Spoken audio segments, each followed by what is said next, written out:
Congress Revanth Reddy survey చేసుకుంటే మేం గెలుస్తున్నామని వచ్చిందని మాట్లాడుతున్నాం.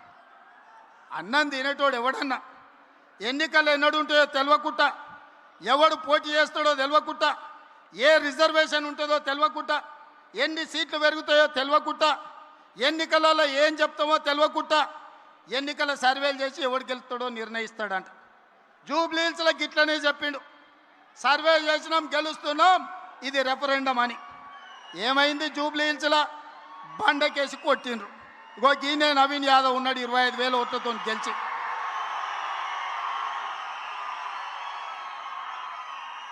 మనము పెళ్లికి బ్యాండ్ మేళమోని పిలుచుకుంటాం. బ్యాండ్ మేళమోడు మనం ఏదో అడిగితే గదే దరువు వాయిస్తాడు. వీడు సర్వేలకు ఇచ్చేటోడు కూడా వాని సర్వేలు ఇచ్చి బ్యాండ్ మేళం వాయించమంటే వీనికి సంతోషం కలిగేదే వాయిస్తాడు తప్ప నిజము చేదుగా ఉంటుందని వాడెందుకు చెప్తాడు? అసలు వాళ్ళయ్యా ఆయల్లా రెండోసారి ప్రభుత్వం వచ్చినప్పుడు హరీష్ రావును మంత్రిని చేయనిక ఏడాది పట్టింది. ఆయల్లా పార్టీలకు వెళ్ళే మెడల్ పట్టి దొబ్బాలని చూసి ఇవాళ కన్నెపల్లి పోతుంటే కేటీఆర్ హరీష్ రావుని ఎంబడి తీసుకపోలే. ఆల్రెడీ హరీష్ రావు బీజేపీలతో సందపూసుకేస్తూనే ఉన్నాడు, చీకట్ల మాట్లాడుతూనే ఉన్నాడు. కాదని భద్రాచలం రావుని మీద ఒట్టేయమని హరీష్ రావును. నేను బీజేపీలతో మాట్లాడతలేను, బీజేపీలకు ఓనని భద్రాచలం రాముడి మీద వాళ్ళ మేనమామ కేసీఆర్ మీద ఒట్టేసి హరీష్ని చెప్పమను. నువ్వేడుంటావో తెలియదు, నీ బావేడుంటాడో తెలియదు. కేసులకు భయపడి నీ పార్టీని బీజేపీలో విలీనం చేస్తామని నీ చెల్లెలే ఒక పక్క నుంచి చెప్తుంది. మీ దొంగ సొమ్ము 1400 కోట్లు ఆంధ్ర కాంట్రాక్టర్ల నుంచి కొల్లగొట్టిరా నీ సొంత చెల్లెలే చెప్తుంది. సిగ్గులేనోడా, ఇన్ని నిజాలు ఇట్లుంటే తెలంగాణ ప్రజలు నీకు ఓటేస్తారు అనుకుంటున్నావా? మా అక్కలకి ఈయనే ఉండ్రు ఇందిరమ్మ చీరలు కట్టుకొని పాలపిట్టల లెక్క. మా అక్కలందరూ సిద్ధమవుతున్నారు సలాకి ఎర్ర గాల్చి మీ శివరాసన్ లాంటి వాళ్ళకు వాతలు పెట్టాలని. మీ ఖమ్మంలో కానీ శివరాసన్ ఉన్నాడు తెలుసు కదా, తెలుసా? మీరు ఈడ పువ్వాడ అజయ్ అంటారు, హైదరాబాద్లో ఆయన ఒంటికన్ను శివరాసన్ అంటారు. అట్లాంటి వాళ్ళు చాలా మంది ఉన్నారు. వాళ్ళందరినీ కర్రు కాల్చి సలాకి కాల్చి వాతలు పెట్టడానికే మా అక్కలు సిద్ధమవుతారు. నేను ఒక్కటే చెప్పదలుచుకున్నా, ఆనాటి ప్రభుత్వం చంద్రశేఖరరావు మొదలుపెట్టిన పథకాలు షాదీ ముబారక్, కళ్యాణ లక్ష్మి, రైతు భరోసా, లేకపోతే ఏ పథకమైనా ఈ ప్రభుత్వం రద్దు చేసిందా? మీరు ఒక్కసారి ఆలోచన చేయండి. ప్రజలకు ఉపయోగ పథకం ఏదున్నా ప్రజల కోసం, ప్రజల సంక్షేమం కోసం ఆ పథకాలను అమలు చేసినాం. ఆయన రైతు బంధు అంటే సంవత్సరానికి 10,000 అంటే, మీ తుమ్మల గారు బట్టి గారు రైతు భరోసా పేరు మీద 2,000 పెంచి సంవత్సరానికి 12,000, 30 నెలల 36,135 కోట్ల రూపాయలు రైతు భరోసా పథకాన్ని కొనసాగిస్తలేమా? ఆనాడు డబుల్ బెడ్రూమ్ ఇళ్ళని ఆనా పిల్లల కోట శ్రీనివాసరావు కథలు చెప్పినట్టు కోడిని పైన కట్టి సద్దన్నం కింద తింటే ఈ డబుల్ బెడ్రూమ్ జోల్ని చెప్పి మనల్ని మోసం చేస్తే మీ అభిమాన నాయకుడు పొంగులేటి శ్రీనివాసరెడ్డి ఇందిరమ్మ ఇండ్లు మొదటి విడత 4.5 లక్షలు, రెండో విడత 2.5 లక్షలు, 7 లక్షల ఇండ్లు కట్టి మీ ఖమ్మం జిల్లాలోనే గిరిజన సోదరుల మధ్యన గృహ ప్రవేశాలు చేసింది నేను కాదా? మీ అభిమానంతో నన్ను ఆదరించింది నిజం కాదా? సన్న బియ్యం భద్రాచలంలో పాయల వెంకటేశ్వర గారి కాన్స్టిట్యున్సీలో గిరిజనుడి ఇంట్లో సన్న బియ్యంతో బుక్కెడు బువ్వ నేను వచ్చి తినిపోలేదా? ఈ పథకాలన్నీ లేవా? ఆనాడు వాళ్ళు రేషన్ కార్డులు ఇవ్వలే. ప్రతి పేదవాడికి ఈనాడు రేషన్ కార్డు ఇచ్చినాం. ప్రతి పేదవాడికి సన్న బియ్యం ఇచ్చినాం. 50 లక్షల కుటుంబాలకు 200 యూనిట్లు ఉచిత విద్యుత్ ఇచ్చినాం. పేదవాడికి 7 లక్షల ఇందిరమ్మ ఇండ్లు ఇచ్చినాం.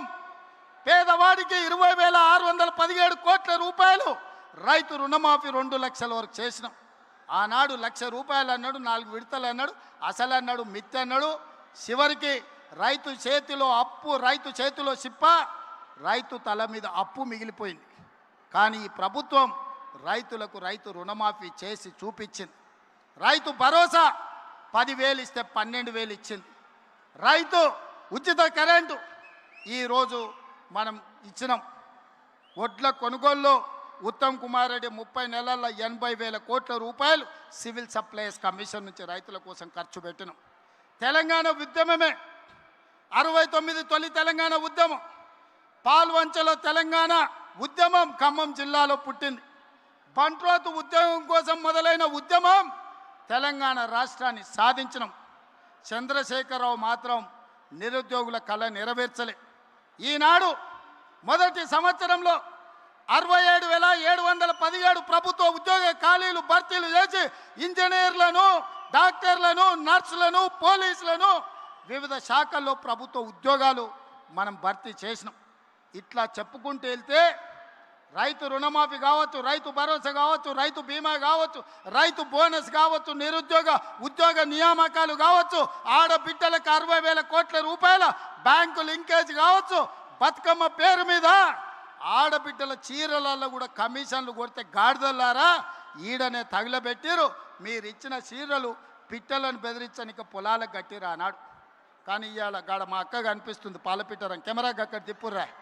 మా అక్క పాలపిట్ట రంగు చీర కట్టుకొని వచ్చి గోసై పైకి ఎత్తింది చూడు. ఇంటి ఆయన కూడా అరే మా ఆమె ఎంత అందంగా ఉందా పాలపిట్ట చీరలు అనుకునే పరిస్థితి. మా అక్క కలకలలాడుతుంది. ఈ తమ్ముడు పండుగ పూట పెట్టిన చీర సారె కింద మా అక్కలు కట్టుకొని ఇవాళ నన్ను ఆశీర్వదించడానికి వచ్చారు. ఆర్టీసీలో ఆడబిడ్డలకు ఉచిత బస్సు ప్రయాణం 30 నెలల ఆడబిడ్డల కోసం 11,000 కోట్ల రూపాయలు ఖర్చు పెట్టి ఏ ఒక్కరు కూడా అమ్మగారింటికి పోయినా, అమ్మవారిని దర్శించుకున్న, రాములోరి దగ్గరికి పోయినా అనా పైసలు లేకుండా ఈరోజు ప్రయాణం చేస్తురా లేదా మా అక్కల్ని అడుగురి. అక్క కెమెరా మీద కనిపించేటోళ్ళు చెప్పురి, బస్సులు ఎవరన్నా రూపాయి అడిగినరా? 2 రోజుల్లోనే ముఖ్యమంత్రి అయినప్పుడు చెప్పిన మీరు బస్సు ఎక్కుండ్రి, కావాల్సిన దగ్గర దిగుండ్రి, ఎవడన్నా మీరు కిరాయి అడిగితే మీ తమ్ముని ఫోటో చూపించుండ్రి, మా తమ్ముడు పట్నం వాళ్ళు ఉన్నాడు బస్ కిరాయి తెచ్చుకోపో అని. 30 నెలల్లో ఎప్పుడన్నా అడిగినరా అక్క? ఇది 1000 మెగావాట్ల ఉచిత విద్యుత్ యజమానులను చేసినాం. 1000 బస్సులకు ఉచిత ప్రయాణం కాదు, 1000 బస్సులకు మా ఆడబిడ్డలను యజమానులను చేసినాం. పెట్రోల్ బంకులు పెట్టించినాం. శిల్పారామం దగ్గర 1000 కోట్లతోని మా ఆడబిడ్డలకు స్థలం ఇచ్చి వాళ్ళ ఉత్పత్తులను అమ్ముకునేటట్టు చేసినాం. ఇవన్నీ 8,21,000 కోట్ల రూపాయల అప్పులో రాష్ట్రాన్ని మాకు అప్పగిస్తే అప్పుల ఊబిలో కూరుకుపోయిన రాష్ట్రాన్ని ఒడుపుగా జాగ్రత్తగా తెలవకపోయినా తెలుసుకొని సమయస్ఫూర్తితోని రాష్ట్రాన్ని నడిపించి ఆనాటి ప్రభుత్వం ఇచ్చిన పథకాలే కాదు ఈనాడు ఈ అన్ని అదనంగా పథకాలను అమలు చేస్తున్నాం. ఇన్ని చేసినందుక మేము ఓడిపోవాలని నేను అడుగుతున్నా. ఇన్ని పనులు చేసినందుక సర్వేలల్లో మీకు అనుకూలంగా ఉందా? నేను అడగదలుచుకున్నా. సన్న బియ్యం తిన్నోళ్ళు, ఇందిరమ్మ ఇల్లు వచ్చినోళ్ళు, ఉచిత కరెంట్ వచ్చినోళ్ళు, సిలిండర్ 500లకు వచ్చినోళ్ళు, ఆర్టీసీలో ప్రయాణం చేసిన మా ఆడబిడ్డలు, ఉద్యోగాలు వచ్చిన మా నిరుద్యోగ యువకులు ఈనాడు మాకు ఓట్లేస్తే బీఆర్ఎస్కు డిపాజిట్లు కూడా దగ్గవు, ప్రతిపక్ష హోదా కూడా రాదు. అవునా? అవునా? అవునా? 20 తారీఖు పైన నేను ఢిల్లీకి వెళ్తున్నా. మల్లికార్జున్ ఖర్గే రాహుల్ గాంధీ గారిని కలుస్తున్నా. రాహుల్ గాంధీ గారిని ప్రధానమంత్రిని చేస్తాం. 26 పార్లమెంట్లు సీట్లలో 20 సీట్లు తెలంగాణ నుంచి మేము అందిస్తామని నేను చెప్పదలుచుకున్నా. మీ అందరు ఆమోదిస్తున్నారా? రాహుల్ గాంధీని ప్రధానమంత్రిని చేద్దామా? రాబోయే ఎన్నికల్లో 26 పార్లమెంట్లో 20 సీట్లు తగ్గకుండా తెలంగాణ నుంచి ఎంపీలను గెలిపిద్దామా? గెలిపిద్దామా? గెలిపిద్దామా? గెలిపిద్దామా? 20 ఎంపీలను గెలిపిద్దామా? 117 ఎమ్మెల్యేలను గెలిపిద్దామా? గెలిపిద్దామా? గెలిపిద్దామా? సిద్ధమేనా? సిద్ధమేనా? సిద్ధమేనా? సిద్ధమేనా? సిద్ధమన్నోళ్ళందరూ చేయి పైకెత్తండి. జై కాంగ్రెస్! జై కాంగ్రెస్! నేను ఒక నినాదం ఇస్తా, మీరు కోరస్ వాడాలి నాతో పాటు. భట్టి గారు చిట్టి పంపించారు మధురకి ఇంజనీరింగ్ కాలేజ్ కావాలని. ఇక ఇంత పెద్ద సభ పెట్టినాక ఆయన మాట ఖాళీ చేస్తామా?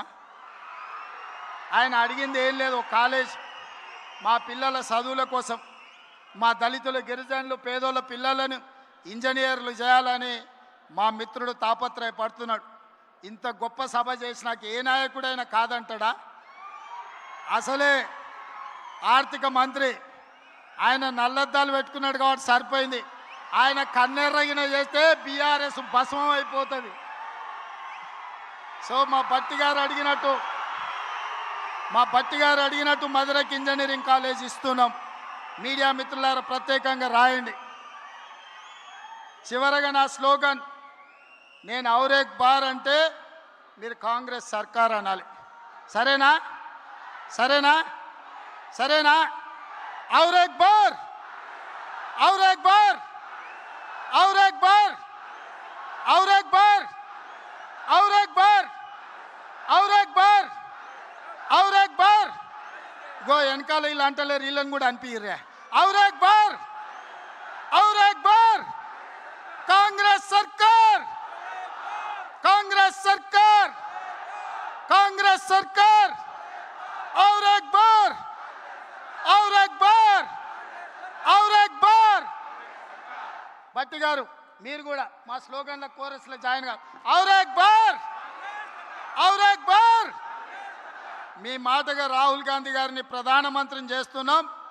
2023 ఆనాడు రాహుల్ గాంధీ గారికి తెలంగాణలో ప్రజాపాలన తెస్తున్నామని మీరు మాట ఇచ్చిండ్రు. ఈనాడు కేంద్రంలో రాహుల్ గాంధీని ప్రధానమంత్రిని చేయడానికి ఖమ్మం బిడ్డలు మాట ఇచ్చిండ్రని నేను రాహుల్ గాంధీ గారికి మీ మాటగా చేరవేస్తా. రాహుల్ గాంధీ గారిని మళ్ళీ మీ దగ్గరికి తీసుకొస్తా. గొప్ప సభ చేసి రాహుల్ గాంధీ గారిని నిండు మనసుతో మీరు ఆశీర్వదించాల్సిందిగా కోరుకుంటూ మీ అందరి దగ్గర సెలవు తీసుకుంటున్నా. 2 లక్షల మందితోని రాహుల్ గాంధీ గారి సభను 5 లక్షలు మా భట్టి గారు 10 నియోజకవర్గాలు, నియోజకవర్గానికి 50,000 మంది, 5 లక్షలతోని రాహుల్ గాంధీ గారి సభ ఇక్కడనే పెడదాం. నిండు మనసుతోని మీరు ఆశీర్వదించండి. ఖమ్మం బిడ్డల ఆశీర్వాదం, భద్రాద్రి రాములోరి ఆశీర్వాదం, రాహుల్ గాంధీ గారిని దేశానికి ప్రధానమంత్రిని చేసే వరకు మనం విశ్రమించొద్దు. మీ మాటగా రాహుల్ గాంధీ గారికి నేను చేరవేస్తాను తెలియజేస్తూ మీ అందరి దగ్గర సెలవు తీసుకు